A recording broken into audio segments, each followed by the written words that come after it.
बेगूसराय में एक घटना घटी थी जिसमें 3 छात्र गायब हो गए थे। उनका अपहरण कर लिया गया था। 2014 की घटना है, जिसमें से 2 बच्चे अभी भी लापता हैं, अभी तक नहीं मिल पाए हैं। और एक बच्चे की बॉडी मिली थी, पीयूष कुमार नाम की लड़की की। यूसु और फिर ये रानी, एक छात्र और एक छात्रा का आज तक भी अता पता नहीं चल पाया है।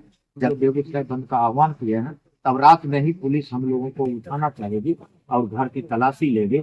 इसीलिए हम लोग रात में लुक छिप के रहे और बेगूसराय बस स्टैंड में हम लोग लुक छिप के ही जमा हुए और वहीं से जुलूस निकाल के हम लोग चले और पावर हाउस चौक पहुंचते पहुंचते चारों तरफ से घेर लिया गया हम लोगों को। जो व्यवहार हम लोगों के साथ किया गया, बाजाबता टेबल पर लेटा के और वहाँ जो लाठी से हम लोगों को जो पीटा गया और फिर यहाँ कान में अभी भी ये सूजन है।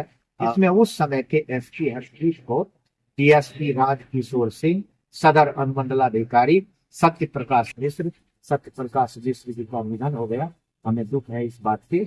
और फिर नगर थाना के मुंशी मेघनाथ और बेगूसराय सदर सीओ निरंजन कुमार, इन सबको अभियुक्त बनाया गया और मतलब कंप्रोमाइज किया जाए ऐसा प्रयास। दबाव बनाने के लिए वो समझे होंगे कि कोई इस तरह का आदमी होगा, अनियमित आदमी होगा। और जब देखेगा कि मटिहानी थाना और ये पूछताछ कर रहा है, इसका मतलब है कि अब हमारे ऊपर कोई नया केस आने वाला है। नमस्कार, मैं रघु भारद्वाज, आप लोग देख रहे हैं मोबाइल टीवी। और अभी एक पुरानी घटना का जिक्र करेंगे। बेगूसराय में एक घटना घटी थी जिसमें 3 छात्र गायब हो गए थे। उनका अपहरण कर लिया गया था। 2014 की घटना है, जिसमें से 2 बच्चे अभी भी लापता हैं, अभी तक नहीं मिल पाए हैं। और एक बच्चे की बॉडी मिली थी, पीयूष कुमार नाम की लड़की की बॉडी मिली थी 1 हफ्ते के अंदर में। और उस टाइम 2014 का आचार संहिता चल रहा था, जिसके अगेंस्ट में कम्युनिस्ट पार्टी के कुछ नेताओं के द्वारा जो है विरोध किया गया था। तो आचार संहिता उल्लंघन के मामले में पहले कर दिया गया था, क्योंकि केस अभी तक लगातार चल रहा था। और उस केस को लेकर क्या हुआ, कल अधिकारी लोगों पर भी समन जारी किया गया। तो कौन कौन लोग हैं, तो क्या घटना है, विस्तार से बताएंगे। जो कि इस घटना के बारे में जानकारी रखते हैं, कम्युनिस्ट पार्टी के अनजान भी हैं, तो इनसे जानते हैं तो क्या घटना हुई थी और किन किन लोगों के ऊपर जेल कार्रवाई। ये मामला 2014 का है। अभी लोकसभा चुनाव संपन्न हो चुका है और वो 2014 में भी लोकसभा चुनाव होना था। और उसको लेकर आचार संहिता लागू और 1 सप्ताह के अंदर बेगूसराय में 2 छात्र और 1 छात्रा का अपहरण हो गया। उसी में एक पीयूष नाम का लड़का जो यही शाम्भो का था, वो हेमरा ऑफिस का है, वर्तमान आवास, उसका भी अपहरण हो गया। और पीयूष का बाद में डेड बॉडी भी मिला। अपहरणकर्ता पुलिस प्रशासन को बहुत परेशान किया, राशि भी बेचने का काम किया और अंततः पीयूष को प्रशासन बचा भी नहीं पाया। और फिर लोहिया नगर का एक यीशु नाम का छात्र था, उसका भी अपहरण हो जाता है। रानी नाम की छात्रा जो बगरस कानपुर है, उसका भी अपहरण हो गया। ये 2 यूसु और फिर ये रानी, एक छात्र और एक छात्रा का आज तक भी अता पता नहीं चल पाया है।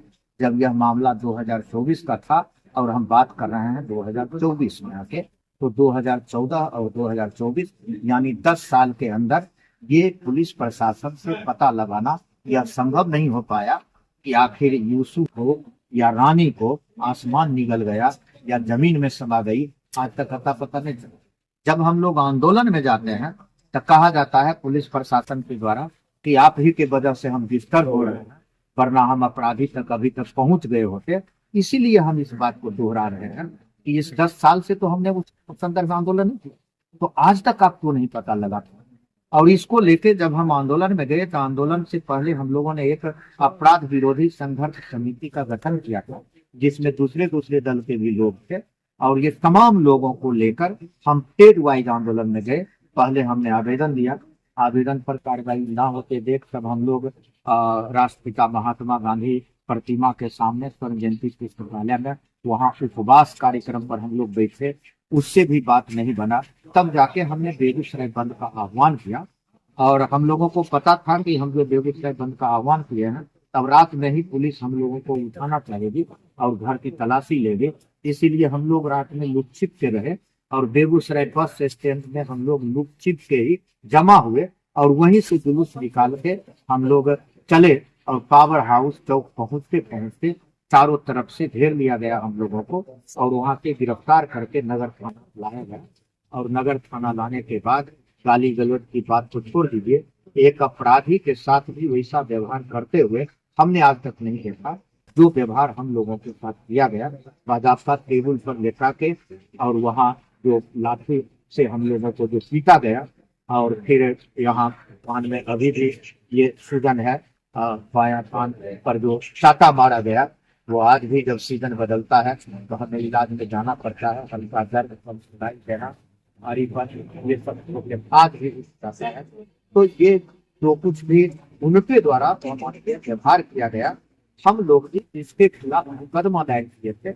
और मुकदमा दायर किए थे तो बजाते जेल से ही आदेश लेके हम लोग आए, सदर हॉस्पिटल इंजरी बनवाए और फिर जाके कोर्ट में हमने मुकदमा दायर किया, जिसमें उस समय के एसपी हरप्रीत कौर, डीएसपी राजकिशोर सिंह, सदर अनुमंडलाधिकारी सत्य प्रकाश मिश्र जी का निधन हो गया।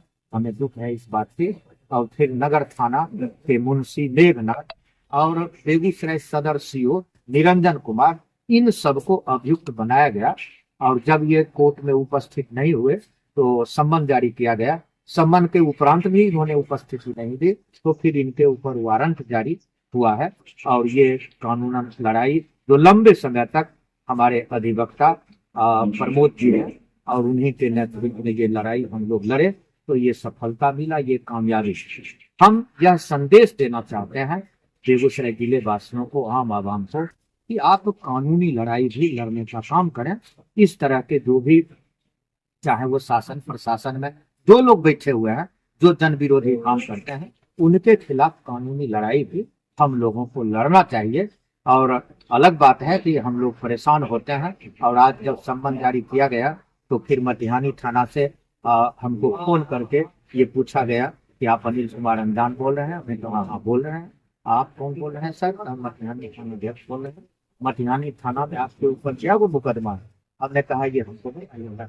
आप मटिहानी थाना से आप बताइए कि क्या कोई मुकदमा है, या आपके सौजन्य से अगर अभी कोई मुकदमा हुआ है बताइए। अच्छा नहीं तो वो जो चल रहा है जिसमें ये सम्मन जारी हुआ है तो वो कौन केस है और कहाँ से जुड़ा हुआ है? कहा वो नगर थाना से जुड़ा हुआ है।